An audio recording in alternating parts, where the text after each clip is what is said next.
I'm Daniel, I'm 31 years old. At 7 months old, I had a shunt placed and most recently had a shunt replacement for an adult shunt.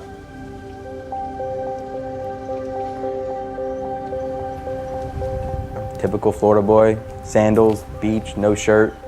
I love the outdoors, definitely stay active as can be.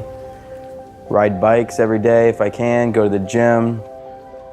Recently I've started rock climbing and it's sparked an interest to start climbing bigger and better mountains. So most recently I went to Africa. I climbed Mount Kilimanjaro, and most recently I went to South America and wanted to do Mount Aconcagua, and that's just my new thing. So hiking, traveling, seeing the world. So at about 7 months of age, I apparently had an ear infection. My parents took me to the doctors and they thought there was nothing to it. Gave me some antibiotics and went on my way. The headache started coming even more and it started getting a fever, 107 I believe it got up to.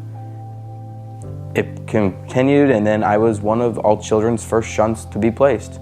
At about 5 years old, the shunt became disconnected and we had to go back in for a small revision, and ever since then I've been fine. Never seen a neurosurgeon since, and just kind of never been a bubble child.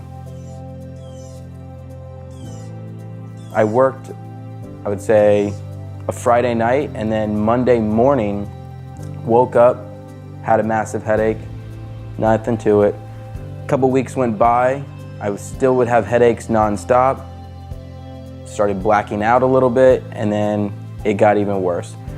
Finally took some medication, went to sleep. Next morning I woke up, could not see. My vision was gone. Coming down the stairs and letting the dog out was almost impossible. And then getting upstairs just to call my mom and lay back down, found myself not remembering much at all. Didn't even know when she showed up. She must have found me on my bed or on the ground. When I saw him, he was diagnosed with a very severe shunt malfunction that he had clearly been suffering from for somewhere on the order of 2 to 4 weeks, with marked progression of his symptoms and acute loss of his vision. Meeting Dr. Beffler was the best thing. Given Daniel's symptoms and image findings, we elected to proceed with emergency revision of his ventriculoperitoneal shunt. He basically said that the shunt has failed. It's time for surgery. Let's go to OR now. And said there may or may not be a chance that you'll ever get your vision back. I mean, of course I was devastated, but in my eyes, I want the honest answer. I want you to be honest. For me, I think that my goal in neurosurgery is to humanize neurosurgery and bring that compassionate, caring element. He knew what was wrong and he fixed it immediately. Got out of surgery, could see, could eat, was extubated. I mean, everything went as smooth as possible and was released in 2 days. Now I'm working out again, going to school, driving, and just going back to work. I love my job, and working with the kids just fulfills my dream.